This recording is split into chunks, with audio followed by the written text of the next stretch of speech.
निकाय में भी महासतिपट्ठान से जाना जाता है। बहुत जगह मतलब जहां भी हो इसका वर्णन आता है। और अगर हम बोधचर्या अवतार में आचार्य शांति देव की बात करें तो स्मृति के बारे में उन्होंने बहुत कुछ लिखा है। और स्मृति मतलब जागृति है या जागरूकता है या स्मरण करना है, अवेयरनेस की तरफ हमें ले जाता है अगर हम स्मृतिवान होते हैं। वास्तव में कहते हैं कि स्मृति जो है एक द्वारपाल का काम करती है ना। और द्वारपाल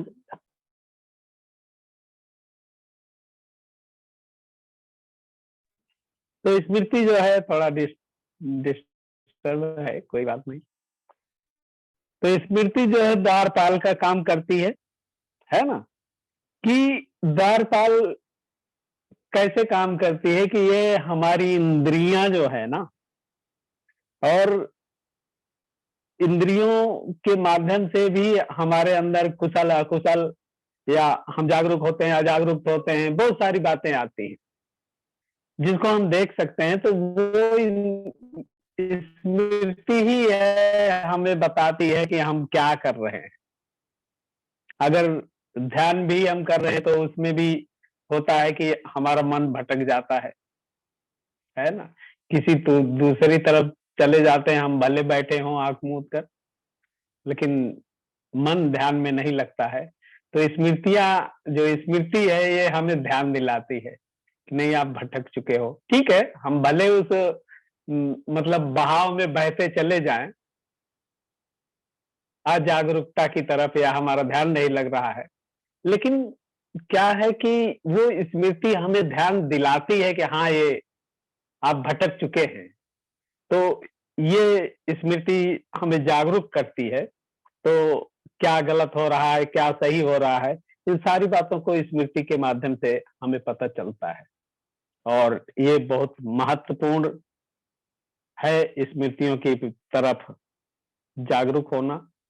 कहते हैं स्मृति जो है ये धम्बिच या वीर जो सप्तबोधांग में देखो तो जब हम स्मृतिवान ज्यादा हो जाते हैं तब और आगे बढ़ते हैं, तो सप्तबोधांग में धम्बिच की तरफ तभी हम बढ़ते हैं।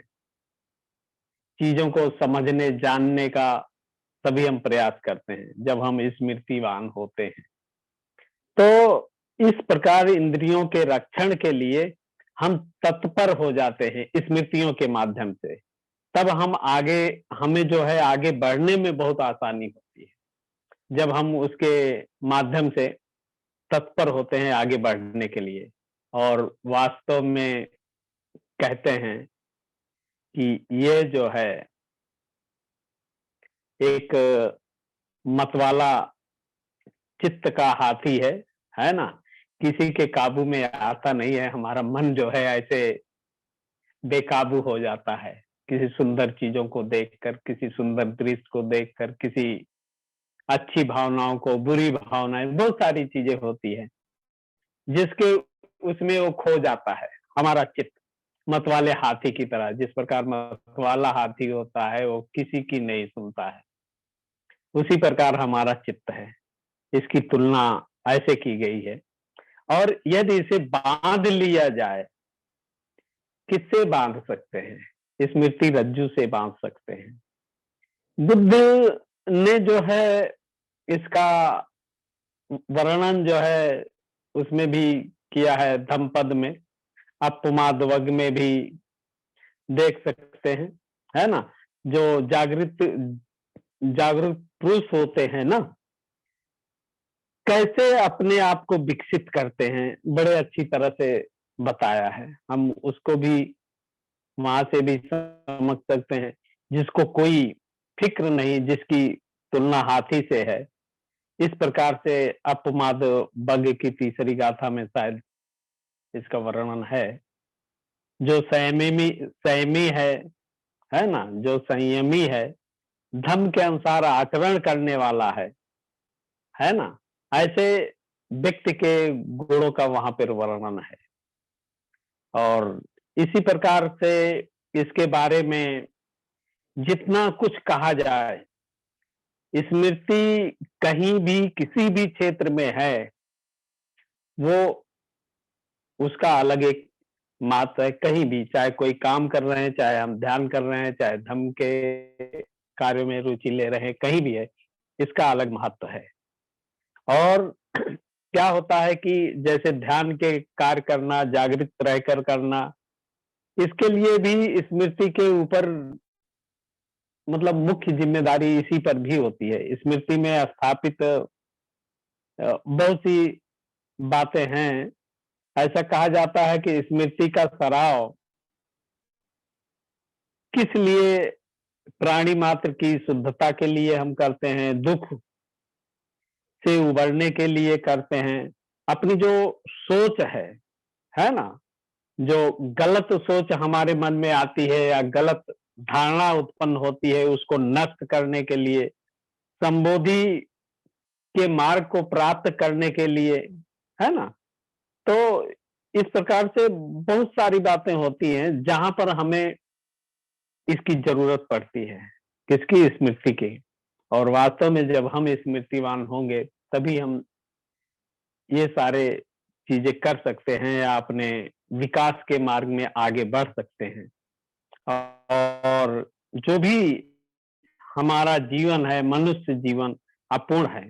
नाना प्रकार की दुविधाओं से, दुखों से या विकार कहें, इन सब से जकड़ा हुआ है ये हमारा जीवन। क्योंकि हम लोग एक समाज में रहते हैं, है ना, तो इसलिए यहाँ तरह तरह के लोग रहते हैं।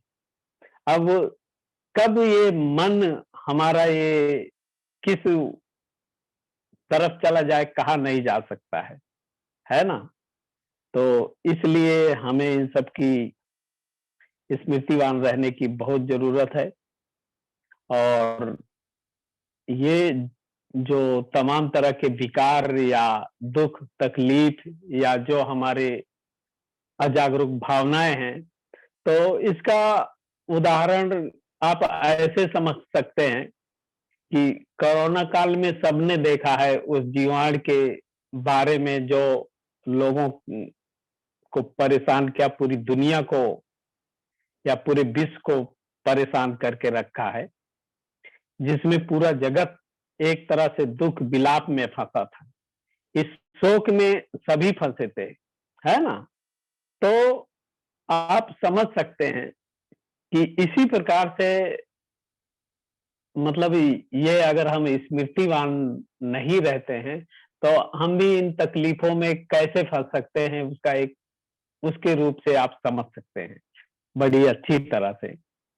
और वास्तव में कहते हैं कि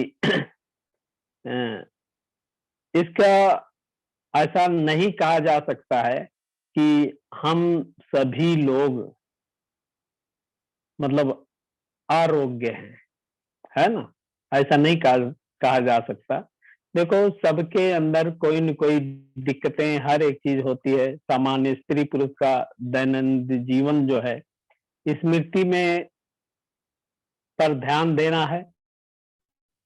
जो बात बुद्ध ने या बहुत पहले बात की थी, है ना, इन सब बातों को लेकर हमें इस पर चिंतन करना चाहिए, है ना। और आरोग्य के बारे में ऐसा भी कहा जा सकता है कि ऐसा नहीं है कि हमें कभी बीमारी नहीं आएगी, जन्म से मरने तक बीमारी नहीं आएगी, ऐसा नहीं है। इस पर हमें चिंतन करने की जरूरत है। चिंतन करके देख सकते हैं, कभी भी बीमारी से ग्रस्त हो सकते हैं। तब ऐसा भी होता है कि हम कभी कभी ऐसी बीमारी होती है कि हम कुछ कार्य करने लायक नहीं होते हैं। जब शरीर स्वस्थ है, तभी हम ध्यान भी कर सकते हैं, है ना। तो इसके बारे में यहाँ स्मरण चिंतन कर सकते हैं, धम्म का आचरण कैसे कर सकते हैं। लेकिन लोग जो हैं इन सब बातों को हमें क्या करना चाहिए, चिंतन मनन करना चाहिए, क्या करना चाहिए स्मृति को बनाए रखने के, ये सब भूल गए, है ना? और जो बाबा साहेब बुद्ध के अनुयायी कहते हैं आजकल, जैसे अगले महीने अंबेडकर जयंती आ रही है, वास्तव में कहा जाए तो हम लोग इस धम्म को, इसको जो पाए हैं वो बाबा साहेब से ही आया। अगर बाबा साहेब ने धम्म ग्रहण न किया होता तो शायद हम लोग भी इस प्रकार से इस पे आचरण न करते, चलने का प्रयास न करते, शायद हम भी नहीं समझ पाते। लेकिन इतना सब कुछ जानते हुए भी बहुत से लोग हैं जो सब कुछ समझते हैं, पढ़े लिखे हैं या कुछ भी हैं, अच्छी जीविका है, सब कुछ है, लेकिन इन बातों को नहीं समझ पाते हैं। तो बाबा साहेब ने किन परिस्थितियों में कैसे अपने लोगों के लिए क्या क्या किया, क्यों ये मार्ग दिया, इन सब के बारे में कभी चिंतन नहीं करते हैं, कभी मनन नहीं करते हैं, है ना? लेकिन वो अपने को बाबा साहेब के अनुयायी कहते हैं, और बाबा साहेब के अनुयायी कहते हैं तो बुद्ध को भी मानते हैं, ऐसा भी कहते हैं। बहुत लोग मिलते हैं नहीं, हम बुद्ध को मानते हैं, बौद्ध धर्म को, लेकिन उसके बारे में, बुद्ध के बारे में या उस धर्म के बारे में कुछ भी उन्हें पता नहीं होता है। इवन बाबा साहेब के बारे में भी नहीं पता होता है, न उसको जानने की कोशिश करते हैं। क्या है ये? अजागरूकता है, यही तो है। वो स्मृतिवान नहीं है, वो इस पर ध्यान नहीं देते, इसको सोच नहीं सकते, इसको समझ नहीं सकते हैं। तो ऐसा भी है। और इसमें भी वो बड़ी अच्छाई से, बड़ी चालाकी से कहेंगे या अच्छाई से कहें या होशियारी से कहें या बुद्धिमानी से भी बोल सकते हैं, फिर भी वो इस बात का प्रदर्शन करते हुए थकते नहीं हैं। कहीं हम तो बाबा साहेब के अनुयायी हैं, बुद्ध के अनुयायी हैं, लेकिन वास्तव में कहते हैं डगर जो है ना, ये रास्ता जो है बहुत कठिन है, लेकिन इतना भी कठिन नहीं है कि हम उस पर चल नहीं सकते हैं, क्योंकि हम सारे लोग उस पर चलने का तो प्रयास कर रहे हैं ना, चल रहे हैं ना। इतने सारे लोग ऑनलाइन कितने सालों से जुड़ रहे हैं, ये प्रयास ही तो है। और लोग ये भी नहीं करते, लोग कहते हैं समय नहीं मिलता है। समय कहाँ है? समय तो किसी को नहीं है, किसी के पास नहीं। लेकिन जब अपने लिए समय नहीं है तो वो दूसरों के लिए क्या समय देगा? और इसमें स्मृतियों में अगर हम कहें, क्योंकि दुख शोक है ना, इसी से नष्ट किया जा सकता है। इस किससे? स्मृति के सराव से, है ना? उनको देखो जो सभी भूल चुके हैं।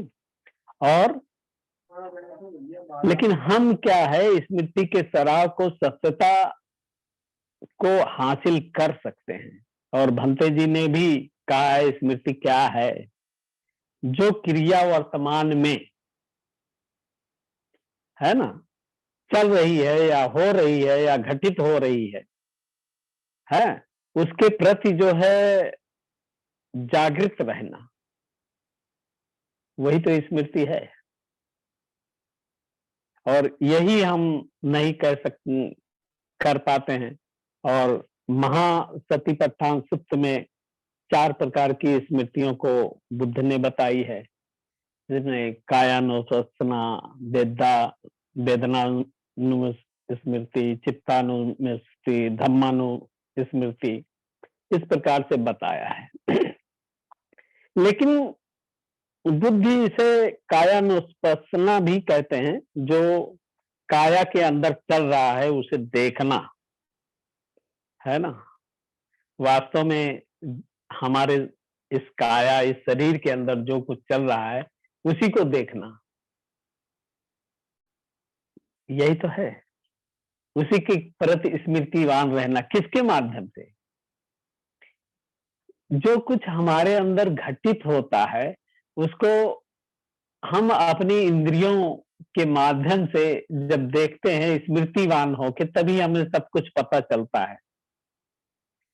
और वास्तव में हमारे पास अभी ये बहुत अच्छा मौका है, ध्यान संध्या के माध्यम से हम लोग इकट्ठा होते हैं, बहुत थोड़ी बहुत चर्चा करते हैं, ध्यान भी करते हैं। लेकिन वास्तव में इस स्मृति को या इन सबको समझने के लिए पूरा समय लगता है। लोग 10 दिन का शिविर करते हैं, महीनों एकांतवास करते हैं, चिंतन करते हैं, समझने का प्रयास करते हैं।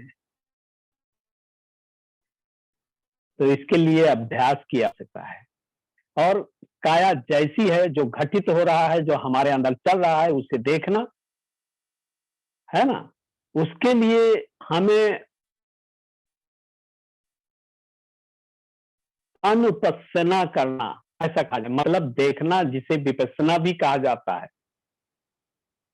जब हम चीजों को देखते हैं, वास्तव में बोध प्रकाश जी जब कायानुपस्सना कराते हैं तो अपने शरीर के हर एक अंग अंग को बताते हैं, कैसे उसकी कमेंट्री में हर एक चीज को देखना। लेकिन वास्तव में हम आंख मूंद के बैठे, और जब पहले भी हम चिंतन मुक्त होते हैं, ध्यान अवस्था में वास्तव में होते हैं, तो हमारे हर एक अंग का जब नाम लेते हैं, तो हमारी आंखों के सामने हम चित्रों के माध्यम से या जैसी कल्पना करते हैं किसी की अपने चित्र के माध्यम से, तो कहते हैं कि उसकी एक झलक हमें सिर्फ दिखती है, महसूस होता है। तो उन्हीं सब चीजों को महसूस करना या देखना या अभ्यास करना, यही तो स्मृति है। क्योंकि स्मृतियों के प्रति हम जब जागरूक रहेंगे, तभी हम चीजों को इंद्रियों के माध्यम से देख सकते हैं। और वास्तव में कहते हैं कि जो हमारे अंदर चल रहा है उसे देखना, इसीलिए अनुपस्सना करना ऐसा कहा गया है। इसी को और ज्यादा आगे और गहराई में इसी को विपस्सना में परिवर्तित हो जाता है। और ये क्षण प्रतिपल क्या चल रहा है, उसी को हमें देखना होता है। वास्तव में हमारा ये शरीर जो है, हमारी काया जो है, क्या है? चमड़े से, मांस से ढका हुआ है ना? उसको जब करते हैं तो उसको खोल देते हैं अच्छी तरह से कि इसके अंदर क्या है ना? तो वही बातें जो है वेदना के साथ हो रही है, वही बात चित्त के साथ हो रहा है, वही बात धम्म के साथ हो रहा है। इन सभी के प्रति हमें स्मृतिवान रहना है, जैसा है वैसा अनुभव करना है। यही है स्मृति। जैसा कि भंते जी ने बताया है, या और किसी के प्रवचन सुनते हैं, या और कहीं पढ़ते हैं, या हम समझते हैं, या जो इन सब से पढ़ने सुनने पे जो समझा, जो सुना, या जो अनुभव किया, तो वास्तव में ये जो मैं कह रहा हूं, ये वही स्मृति है। जैसा है वैसा अनुभव करना। और इसी से हम समझ सकते हैं, और जिसे हम आत्म समझ रखते हैं, है ना? उसके साथ परिवर्तन हो रहा है ना? वो गलत है। आत्म नाम की कोई चीज नहीं है, इसको इनके माध्यम से समझ सकते हैं। ये अंग इतना महत्वपूर्ण है, जो कि विपස්සना में परिवर्तित हो जाता है ना? या उसकी तरफ बढ़ता है चिंतन के माध्यम से। बहुत ही महत्वपूर्ण बुद्धत्व के मार्ग पर ये चीजें स्थापित करती हैं। और जब हम इसको अच्छी तरह से समझ लेते हैं, तो यहां से हम आगे बढ़ते हैं, तभी हम उपाख्या की तरफ बढ़ते हैं। और कभी कभी कहते हैं यही स्मृति हमें धोखा भी दे देती है। तो इसके प्रति कहते हैं कि अगर हमारी स्मृति ढीली हुई, तो असंप्रजन्य जो ये है ना, ये पीछे पड़ जाती है या चुरा ले जाती है। और कहते हैं कि जो पुण्य की कमाई है, जो कुछ हमने ध्यान के माध्यम से किया है, हल्का सा ढीला हुआ, वो सब कलेश रूपी चोरों के दल को घुसने का मार्ग उन्हें मिल जाता है, और हम फिर उसी उसमें बह जाते हैं। तो इसीलिए स्मृति का बहुत महत्वपूर्ण वो है और ये जो है ऐसे घुसकर चोरी करती है, कि हम समझ नहीं सकते हैं, इसलिए स्मृतिवान रहना बहुत ज़रूरी है। और जब अपने आप को स्मृति के माध्यम से देखते हैं, तभी हम आगे और बढ़ते हैं। तो क्योंकि आज मैत्री भावना ध्यान है, तो हम ज़्यादा कुछ नहीं कहेंगे, आगे भी चर्चा करेंगे, समय मिलेगा। क्योंकि भंते जी ने इसी स्मृतियों को 4 उसमें बताया है, जो अपने समझ से या अपने अनुभव से, उसकी भी आगे समय मिलेगा चर्चा करेंगे, जो वास्तव में बहुत महत्वपूर्ण है। और बाबा साहेब भी उसी माध्यम से उन्हीं स्मृतियों को बहुत ध्यान में रखते थे। चलते, बैठते, पढ़ते, हर एक जगह इतने स्मृतिवान रहते हैं, हम समझ सकते हैं। तो इसलिए सभी लोगों ने इन कम समय में, और मैंने थोड़ा बताने का प्रयास किया है, आप लोगों ने सुना है, उसके लिए मैं आप लोगों का अंतर्मन से बहुत-बहुत पुण्य अनुमोदन करता हूँ और साधुवाद करता हूँ और यहीं पर अपने इस वक्तव्य को समाप्त करता हूँ। जय भीम, नमो बुद्धाय।